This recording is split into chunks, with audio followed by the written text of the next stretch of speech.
another episode of 5 Minutes with Chaz. I want to say hello to all my new friends and welcome and to my old friends that have kind of been like keeping up with me. I really appreciate it. I released some episodes, or like 2 episodes, just kind of on a whim, and it really, honestly, it was surprising the amount of support that I had. So that kind of brings me to what I want to talk about today. I first want to just say I apologize for not being consistent even from the start. I kind of tried to promise myself that, and I realized I fell on that, and I'm getting back up again. And so that's kind of, again, hence the name, fall down 7, get up 8, you know. So it's, I guess, just a aspect of life that I kind of think I'm dealing with, and you know, that's important to me because I'm reminding myself to be kind to myself in the midst of falling, and also kind of just reminding myself, you know, you're going to fall behind, you're going to fall short, but that's what life is. It's all about, you know, remaining steadfast in the midst of difficulties, struggles, what have you. So yeah, that's kind of been my journey, which is why I haven't been able to like do my 5 minutes. And honestly, I could have easily gave y'all probably 5 minutes every week, but I wanted to give quality video footage, obviously quality topics. I don't always want it to be like so, I guess, formal. But it is important for me to, I started deeming myself the quote queen. I find myself in this space of encouragement. So I don't want to just be throwing that stuff out there. But I hope that, you know, these 5 minutes encourage, inspire you. But also, you know, I hope it evolves and I find a series pattern, or, you know, people start throwing out topics and asking me my thoughts on that as well. So again, that's kind of why I'm here and why I'm sharing with y'all today. So 3 reasons is what I'm going to focus on. The 3 reasons why I feel like, you know, falling down 7 but getting up 8 times is kind of important. I think I really want to focus on 3 main things, or what it does for you and what you will gain from getting back up. And those things are, you know, it makes you mentally tough, reminds you that, you know, you're powerful, you're extremely powerful in pursuing whatever it is you need and not letting anything stop you. And most importantly, it keeps you going forward, keeps you moving forward. So with that, first, like, making yourself mentally tough. If you know me, you know, I'm getting married soon, and my fiance, she loves everything about basketball. So she's always using these quotes about what she learned in the locker room. And one of the things she always says is, tears are for the locker room. She said that her coach told her that, and I kind of like randomly use it myself sometimes.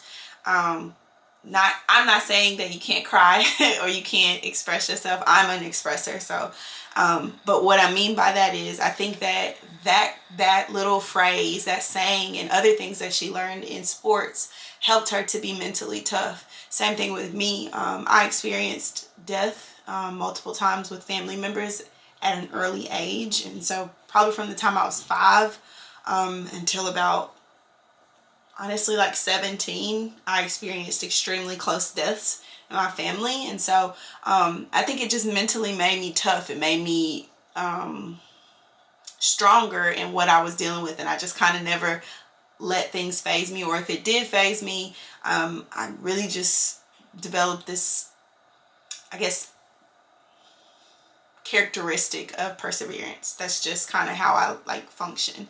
But everybody doesn't have those experiences. And so, you know, when you fall down, when you aren't consistent, when you're hard on yourself, and you don't give yourself the space that you need to, like, you know, mess up and then regain it, it's not good for you. And so if you give yourself the space to mess up, you learn from it. And then, like I said, once you get back up, you're already building that perseverance in yourself. So whether you were a sports played sports in college or in high school, whether you know, again, have dealt with a lot of things in your life that have just made you tough, you know, reminding yourself you got to always get back up is definitely a part of something that you need to keep yourself reminded of as you like just move through life. The second thing, like I said, reminding yourself that you're powerful. Really, like I just listened to this. It's so crazy. I like to keep my phone on shuffle when I'm driving and like listen to different types of music. And Superwoman came on by Alicia Keys. So, I mean, you got to remind yourself you're Superwoman. And if you're a guy and you listening to this, shout out to you for supporting me still. And you know what? You're Superman. And I think that's the thing. It's like, again, if you're constantly reminding yourself that you're mentally tough, you can handle this, you can get through this, you're better than what this experience is trying to make you. You know, it's making something else out of you that you're not even recognizing. Reminding yourself that, you know, you're capable and that you're powerful is so, so important. It's basically an affirmation. I don't know how many of you enjoy affirmations. It sometimes doesn't work for me to like speak affirmations to myself like in a mirror, in a camera. But sometimes I will see a phrase or I will see again an affirmation and I'm like so moved by it. So again, like hearing Superwoman this morning, anytime I hear Superwoman, the keys, as soon as Alicia Keys comes on, dun, dun, dun, dun, dun, dun, like you already know, it's like I'm a Superwoman, I'm a Superman, I'm powerful, I'm strong, I can get through this. That's, for me, that's so important. So just reminding my people out there who are watching, stay steadfast in that, and again, speak those affirmations over yourself. And lastly, I mean, if you're doing those two things that I just mentioned in a more powerful setting, you should be moving forward. That ultimately is how you move forward. Reminding yourself of positive thoughts, reminding yourself of affirmations, reminding yourself that it's okay to fail. It's okay to fail and it's okay to get back up. With my consistency, my goal is to, like, I don't know why, but my goal is to kind of grow a social media presence. And I've never even said that. Like, I say that to friends, close friends kind of know that, but they don't even know.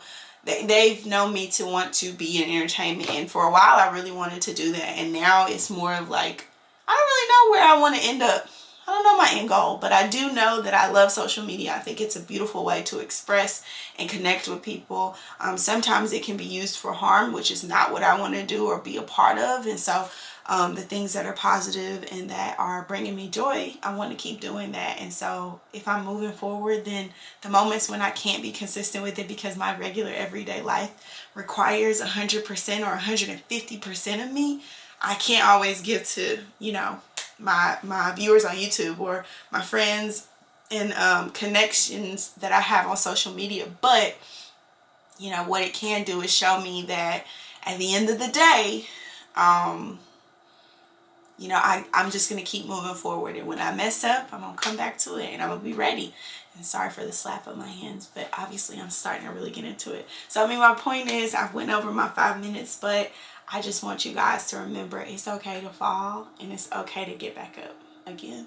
And I know that sounds very churchy and Donnie McClurkin-ish. I grew up in the church, so sorry for my churchiness sometimes. But the truth is, I just want to encourage and enlighten people on some of the things that I go through and I struggle with, but also to be vulnerable, because I think vulnerability teaches us that, you know, there's still humanity in the world. So hope you guys enjoyed my 5 minutes, or much more of the 5 minutes. Keep healing, keep evolving, rest and relaxation.